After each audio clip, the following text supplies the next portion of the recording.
জামাতের আমিরকে নিয়ে গতকাল যে মিছিলটা বের হয়েছিল, সেই মিছিলে আসা অনেক মহিলা বিন্দুরেই জিজ্ঞেস করা হয়েছে কি কারণে মিছিলে চলে আসছেন।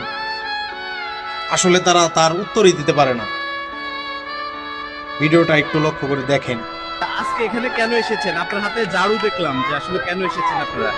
মিটিং যাচ্ছি। মিটিং এ ঝাড়ু নিয়ে এসেছেন। কোন আমি দিল হাতে বাবা ও, হাতে দিছে। প্রতি শেষে একটা কথাই বলতে চাই, যারা মনে করেন যে এই ষড়যন্ত্রের ভিতরে রয়েছেন, কারণ একটা আইডি হ্যাক করা একটা সিম্পল ব্যাপার। একটা হ্যাকার কিন্তু চাইলেই আইডি হ্যাক করে উল্টাপাল্টা পোস্ট করতে পারে, কিন্তু সমস্যা ওটা না। সমস্যার সমাধান আছে। অবশ্যই যদি আপনার মন চায় তাহলে আপনি মাঠে নামেন, ঠিক আছে? আপনি আইডি হ্যাক করে ষড়যন্ত্র করবেন, এটা কিন্তু হবে না। আপনি মাঠে নামেন, দেখা যাক যে কতটুক খেলতে পারেন।